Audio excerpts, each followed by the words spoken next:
starts with an indifferent serial murderer getting beheaded. We come to learn that he's basically immortal. They try burning him, splitting him in two, doesn't work. Anyway, a female Ronin basically uncovers that his indifference is just a show and he doesn't want to die.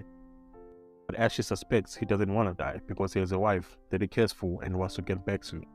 So the Ronin recruits him to go to an island to find an elixir of life for his freedom. Then it turns out that the Ronin have been gathering thieves and recruiting them for the island. They are forced to kill each other to get to a certain number. We get to see the power of some of the Ronin, the thieves, but most especially, we get to see the absolute power of the protagonist, Hollow. They arrive on the island and another prisoner tries to fry Bro, but obviously gets bolted. They then fight with each other, but with the power of psychic understanding, they choose to stop. But now insect-like monsters start appearing. Hollow is able to defeat them in the very cool ways, until another shady female prisoner and two Ronin show up, trying to work together with them. It's revealed that the prisoner is also a shinobi, but absolutely dangerous. Other prisoners are holding their own against monsters that appear also. Starts off with Sagiri dreaming of her father and don't get her like a wordless turd. Then she wakes up in a cavern with Genji, telling her she got poisoned by some butterfly Zaza and passed out. She comes out to find Hollow making some of the driest food from other stuff in the island. He then talks about how he looked for elixir of life and about flowers he saw, as if he's ever bought any flower for his wife, also pointing out that the monsters have human features except cocks. Then Genji tells Sagiri to take her fine aspect to the island and marry like a good woman is supposed to, telling her she's weak and it was cute for her to try and she must go back to the kitchen. It then shows another group trying to escape. The prisoner tells Bro he's a stupid idiot and this is useless. They find out firsthand that every ship that tried running away got fucked. They get attacked by a sea monster and immediately start getting flashbacks. So apparently the prisoner comes from a clan of forest people with an FU to the shogunate. Then Narugi goes into a deep depression for killing Granddad. The samurai protects Narugi and they escape. Then Narugi shows the swordsman its tits. Then Sagiri and Hollow kind of flirts and stuff. I'm not sure what to make of this, but Sagiri looks like she's willing to destroy a marriage. Anyways, because of this, she now tells Genji to take his pet jacket back and shove it. But obviously when a woman disrespects a man, he has to slice her with a sword. But it's not the 50s anymore, baby. She does it on a reverse, ending with a cockless monster killing Genji. We see a flashback of failed parenting for the big prisoner, Rokurota. He is the monster who killed Genji. As he also tries to attack Sagiri, Hollow saves her. It seems like Hollow sees the giant as a formidable foe. He looks for a different tactics to defeat him, but he acknowledges that he's not a gym bro. Then Genji gives Sagiri his sword, like he didn't just try to kill her with it a few minutes ago. Anyways, she takes the sword to cut the giant's pinky. Now Hollow and Sagiri are teaming up to try and defeat Bro. They come up with different forms of plans as a way to take the giant down. The giant cries because he has an upset stomach or is hungry and attacks Hollow. But Sagiri saves him with waves and hyperspeed thinking. She then gets praised by others for being amazing and all. Well, she proves it, to be honest. Then Hollow burns down the forest with his awesome moves trying to choke the giant. So that Sagiri can behead him, of which she does, and also offers therapy for the giant's inner child. They then run away from the fire and from the monsters who go towards it, but they in turn run towards where the monsters came from to find their ecology with the others. We get to see the other prisoners drinking blood, because they're hungry or thirsty, I'm not sure, but they hear something. They walk towards it, and it's two girls fucking. So it seems like all the girls are dude and I just misgendered him, or her, and I'm just for fun. They offer a foursome, but consent isn't fully there. We see a child picking at the group and Kawemaru chases her, until Groot starts attacking Hollow. But he's more interested in catching the girl and tells the others to take care of Groot. She drinks Henny and gets wet. Sagiri and Kawemaru follow the girl and she displays the power she has. Almost knocks Hollow out until he traps the little girl. So the little girl cries and Sagiri confronts her. The others catch up after defeating Groot until he speaks to them. He tells them to let the girl go and it'll give them the info they need. They go to an abandoned ghost town. Now, since it's a Japanese anime, they have to take a bath. They just have to. So Groot makes them food, but Hollow has reservations. But everyone else eats what Groot tells them about the island. So the island is where gods live. The elixir of life exists, and is a source of eternal life. It's located in the central region of the island. He talks about never dying beings, which are just folding their head out of other guys. He tells them they are powerful and probably will kill them. Then they're triggered, and the Groot basically says it's facts over feelings. It shows that the beings completely defeated the other prisoner and his bro. Now Hollow goes to a bath and Sagiri follows him, but they find a child there already bathing. Sagiri recognizes that the child hasn't had human help and helps her out. Then Kawemaru has a flashback of his wife helping him not be a slob. He also expresses self-love and respect, and Sagiri seems to be turned on by that. Holo then relaxes into father-in-law trauma. In a poverty-stricken upbringing with neglectful parents, Tenza's life takes a turn as he becomes a self-reliant thief. One day, seeking revenge against those who belittled him, he encounters a blind Ronin who intervenes. Narugi and Tenza navigate the island until an immortal being ambushes them. Attempting to escape, they are confronted by his overwhelming power. In a selfless act, Tenza instructs his prisoner Narugi to flee, while he engages in a sword battle, managing to wound the creature. Seizing the opportunity, they make a hasty escape, but the monster regenerates and gives chase. Suddenly, the monster's head is severed, revealing Tenza's master as a culprit. Urging them to run, pausing for respite, the master explains he sensed an ominous presence and sought allies. Suspicious of Narugi, he confronts Tenza, threatening her life unless he justifies protecting her. Tenza's response allies with the master's reason for taking him in, diffusing the tension. The master reappears, endangering them all. The master shields them, but suffers a throat injury. Frustrated, Tenza launches a fierce attack, yet fails to land a blow and is left riddled with wounds. A flashback portrays Tenza's questioning his master's motive for rescuing him from the streets. The master recognizes his potential and imparts wisdom during his training. Feeling worthless, Tenza quits, but the master issues a condition. Landing a blow would permit him to leave.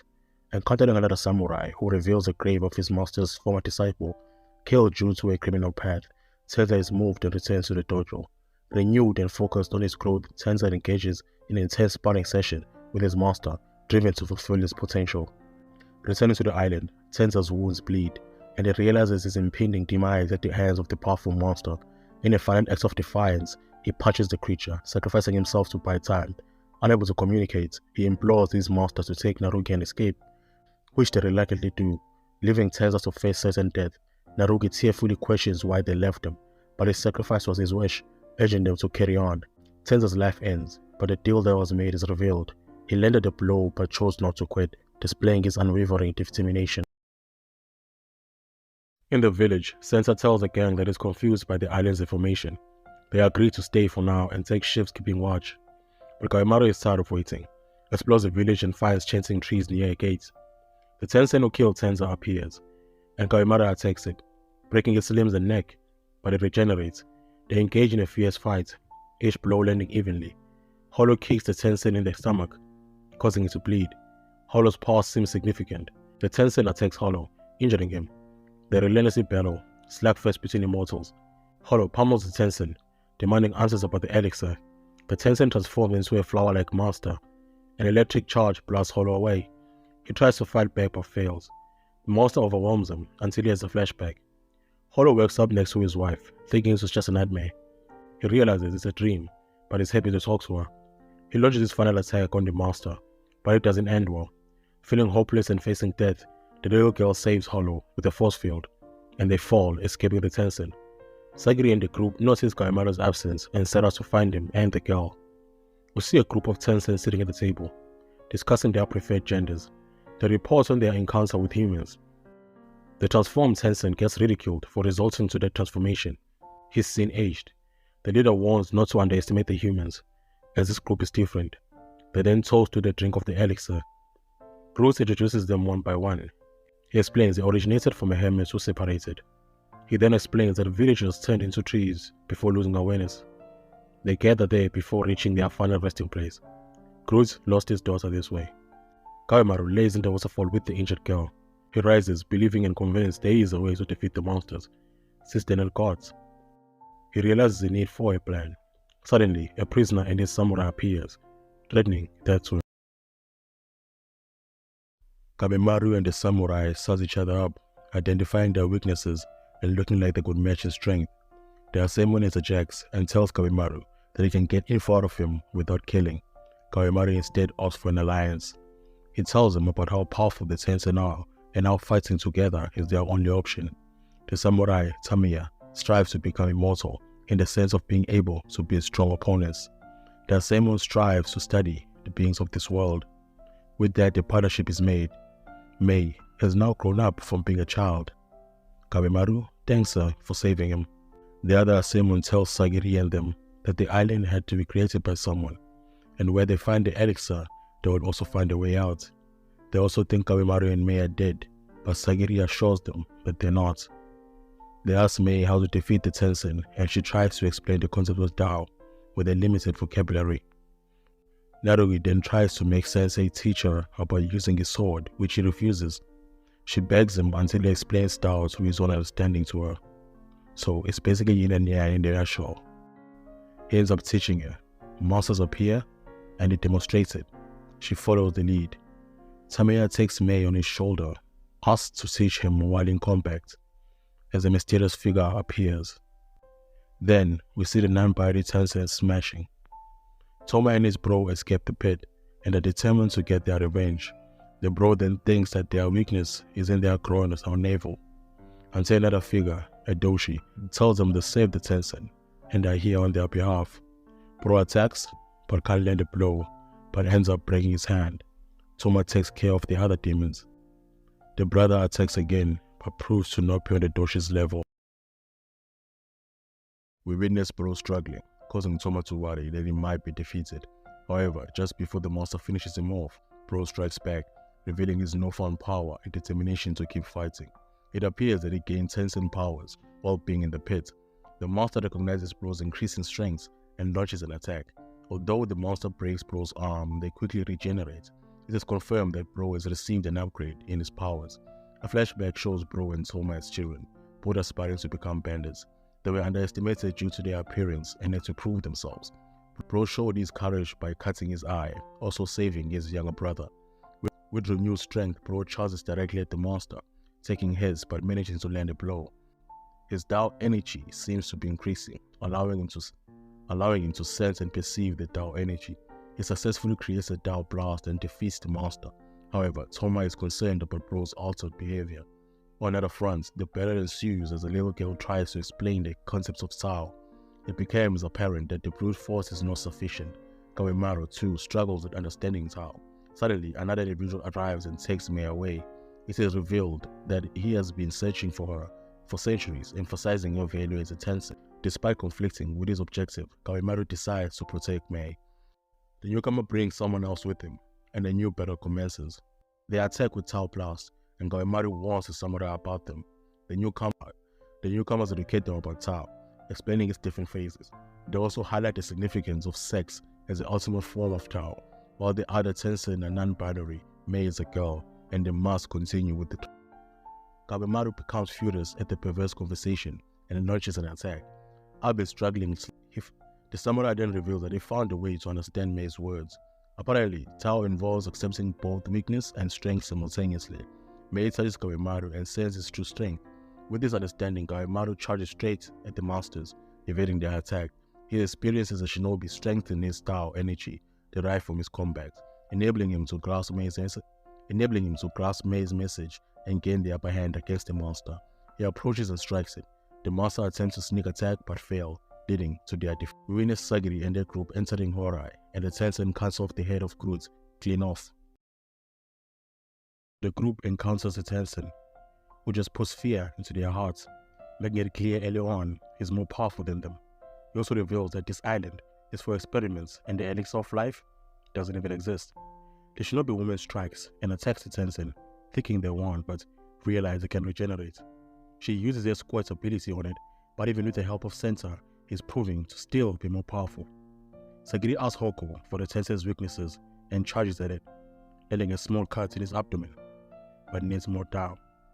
Does misbreathing, lands a cut on the eye that doesn't regenerate. They launch a coordinated attack on it, cutting it down, but that fails. Boobs attacks them from the sky. They manage to bring it down, pin it, and Sagiri lands a beautiful cut to his abdomen. They look to have defeated it. It's then revealed that Sensei wants to smash the shinobi girl, and he didn't even want to be the same one, but an artist.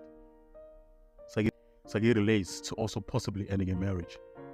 Kawemaru then tells Mei he's indebted to her. The other Assembly guy is worried that Kawemaru's suicide might be bad for them. Then Kawemaru passes out. So the Tensen, who's now flowers, attacks the shinobi, but Sensei sacrifices himself for her, turns to roses. The Assembly now has transformed to the big flower monster, attacks the girls, and the sensei saves him. Master Shion instructs Naruki to cut the roots and tells the others to get away. He also seems confident that he's found a way to kill the Tensen with his Tao. Away from the fight, we see how cutting the roots slows down the transformation. We also see Shion fighting the master, and it seems that he can take it until he gains the upper hand and leaves him wounded. The others plan to help, and Naruki helps them with their Tao. They come up with a plan to slash his tendon area and execute it with their individual strengths. They give it their all to create an opening, losing blood and losing stamina. Shion makes it to the body, cuts it at its weakest point thanks to Senta, and finally defeats the master. With severe wounds, Senta dies in Yorozuha's hand. Kawemaru wakes up in a cave and does not have any memories. Then something interesting happens. Yuzuriha reveals that the shinobi chief could be playing tricks on Kawemaru, so much so that even his wife might not even exist, and is an illusion created by his chief. That's all happening while Kawemaru is suffering from amnesia. Only knows himself as a shinobi and nothing else. Mei sees Kawemaru's Tao and it's not normal. Shion asks Sagiri why he cares so much about Kawemaru, and she basically says she thinks he's a good guy even though he's a killer. Kawemaru stares in the distance with his wife's image disappearing.